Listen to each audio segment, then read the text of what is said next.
Dengar Buku Official mempersembahkan Aku Tersentuh Cinta, karya Arif Rahman Lubis. Diterbitkan oleh Teladan Publishing, Gading Regensi Soekarno-Hatta, Bandung. Dibacakan oleh Faris Olis. Selamat mendengarkan.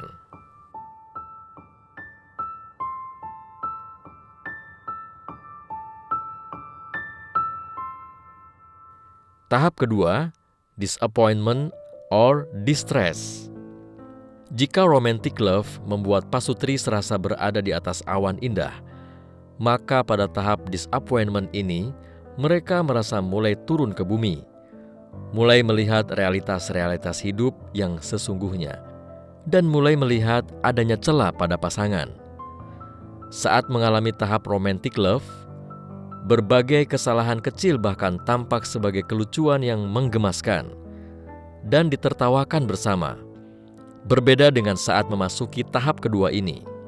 Pada tahap kedua, pasutri mulai saling menyalahkan, memiliki rasa marah dan kecewa terhadap pasangan, berusaha menang atau lebih benar dari pasangannya.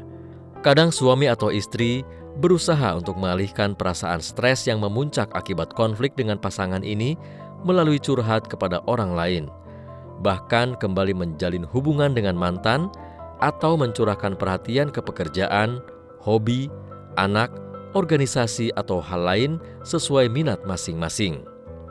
Jika tidak dikelola dengan baik, tahapan ini bisa membawa pasutri ke dalam situasi yang negatif dalam hubungan dengan pasangannya. Beberapa orang yang gagal melalui tahapan ini memilih berpisah dengan pasangannya. Tahap ketiga, knowledge and awareness.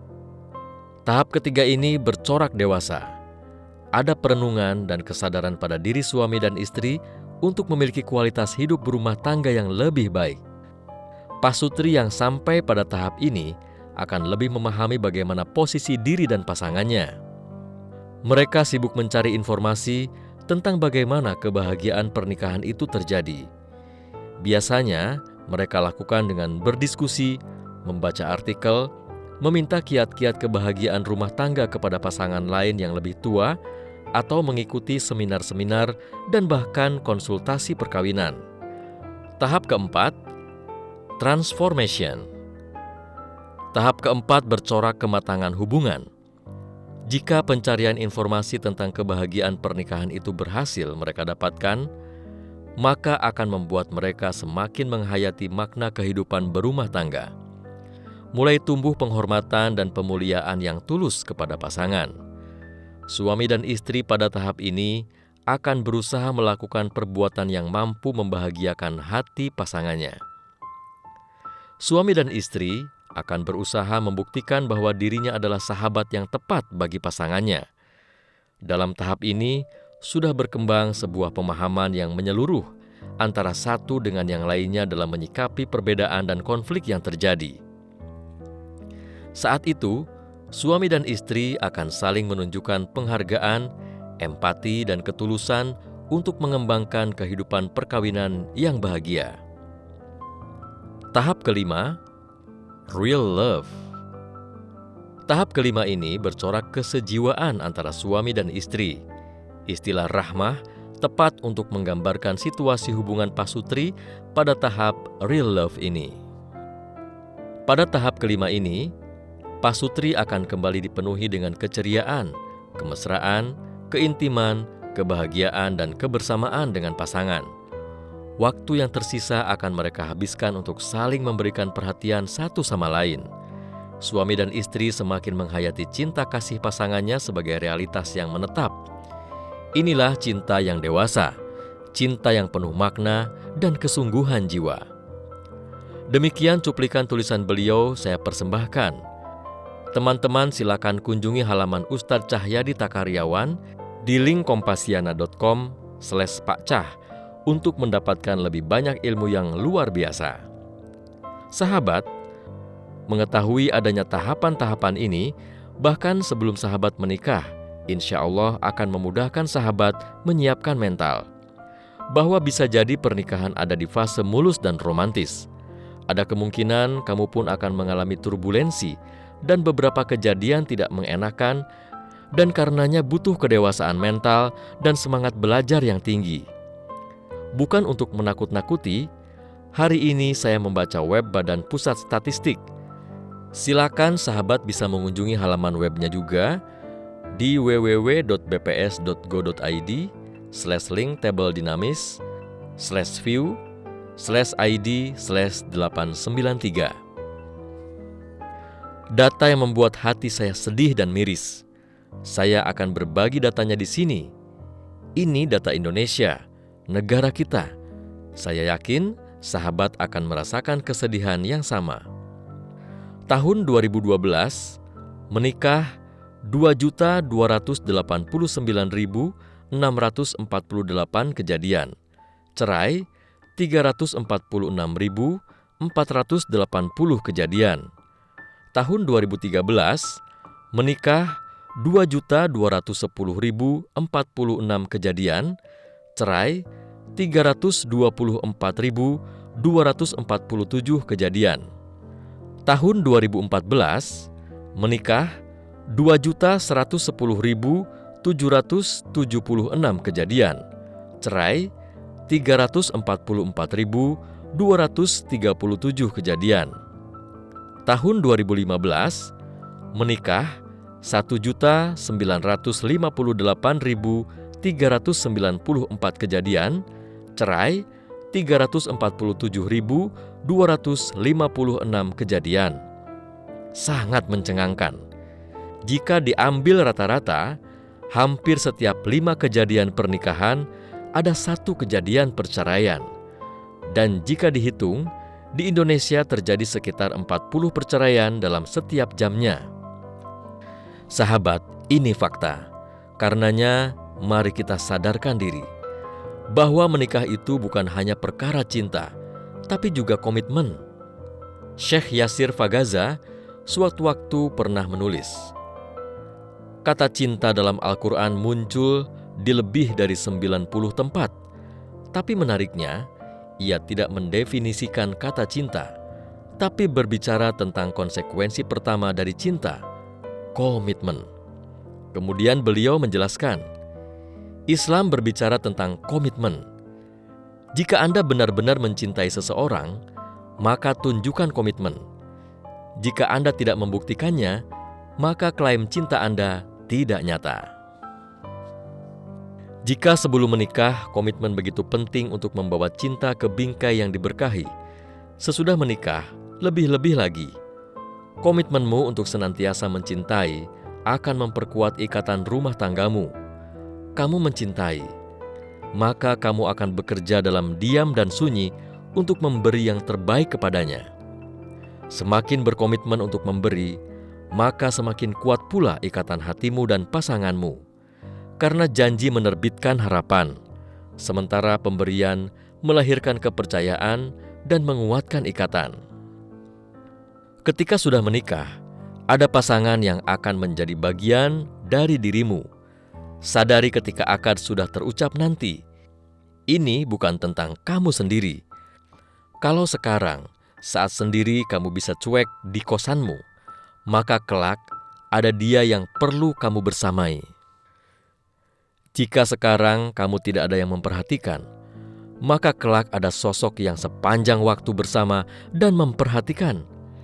Jika sekarang kamu bebas kemana saja dan pulang kapan saja, maka kelak ada sosok pasangan yang selalu menanti.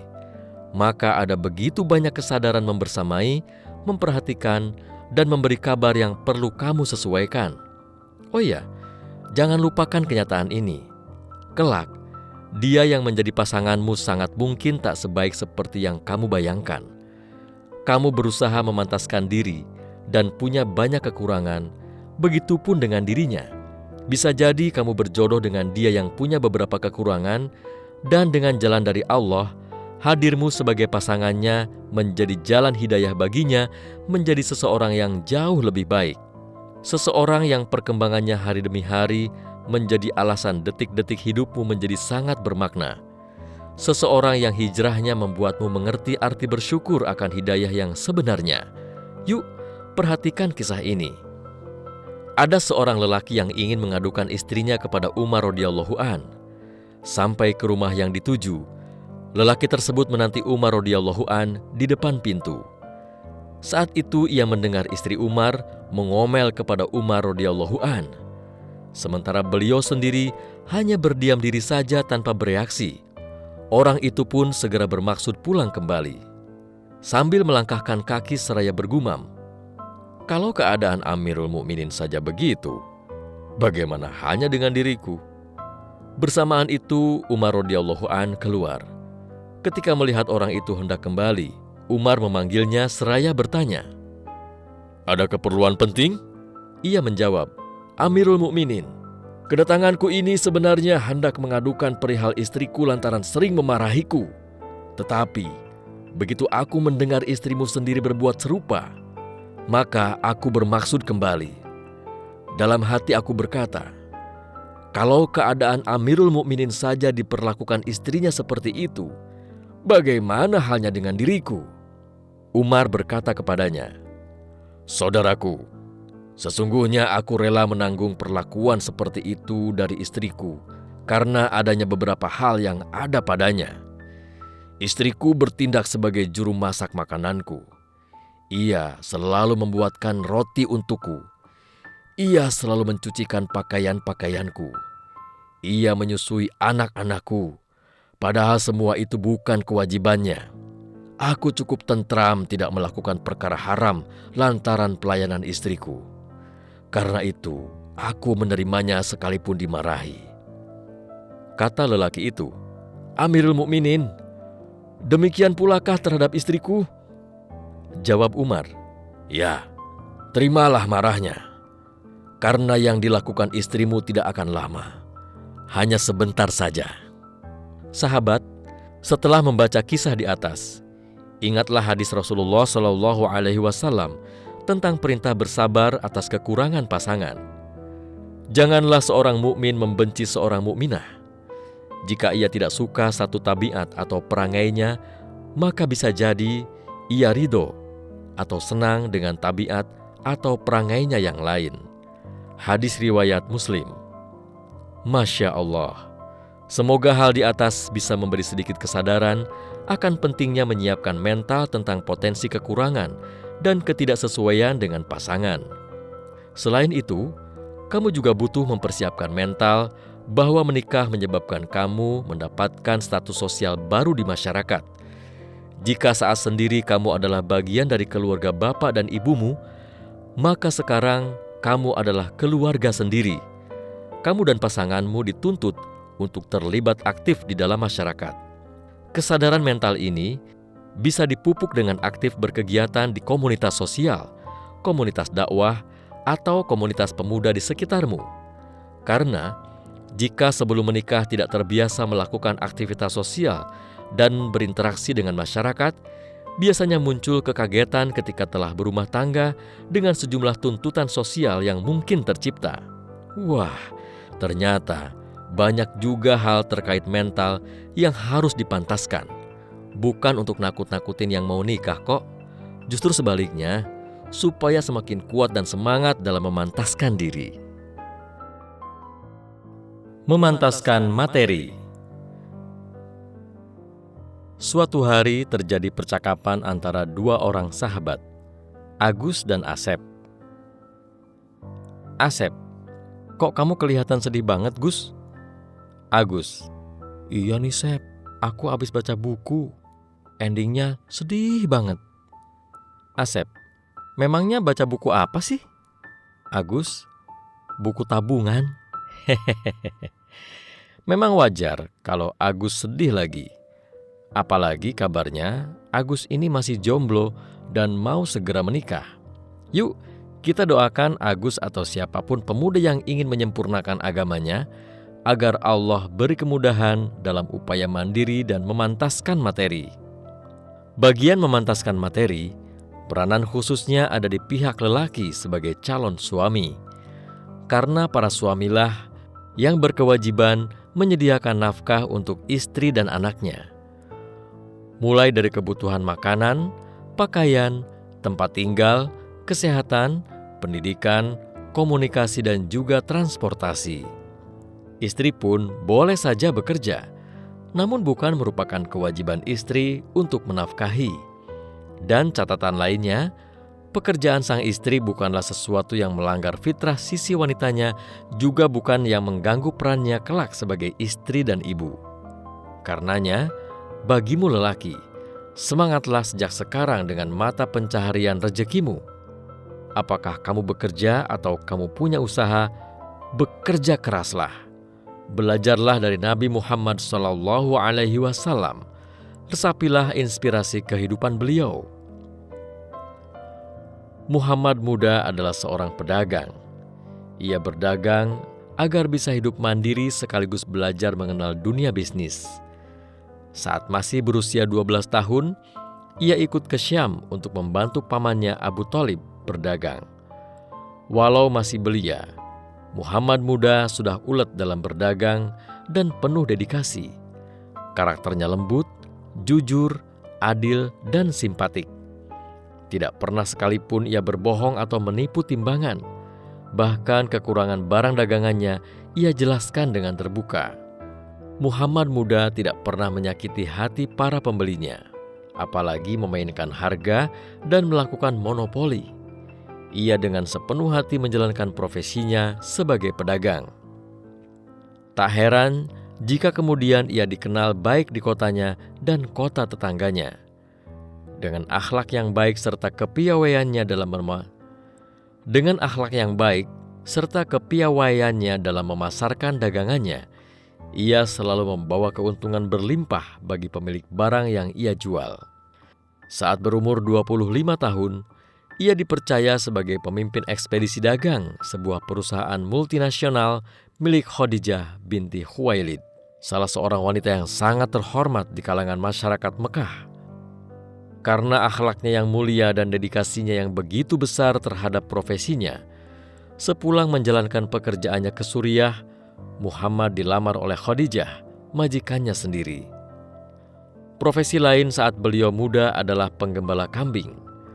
Saat berumur 8 tahun, beliau sudah menggembala kambing milik Ibnu Abi Mu'id, salah seorang tetangganya.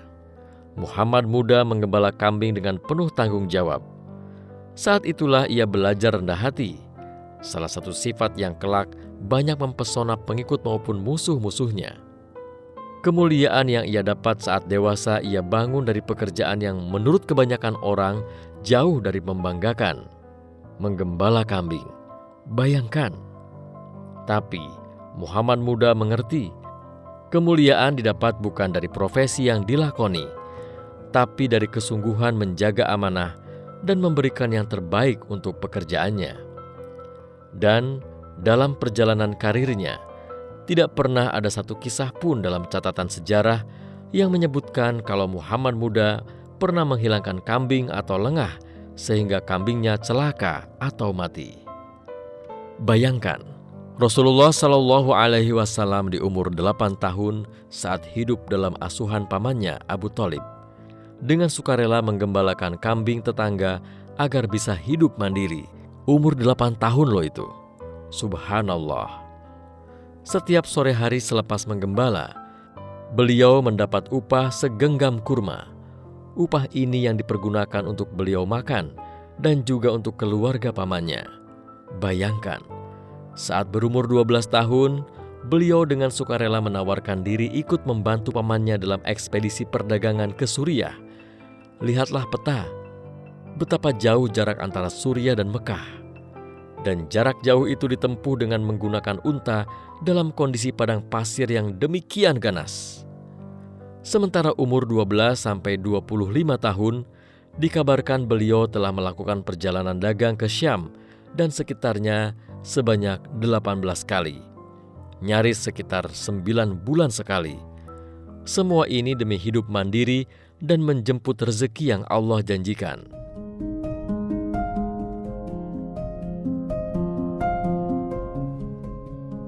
Dengarkan bagian selanjutnya hanya di channel Dengar Buku.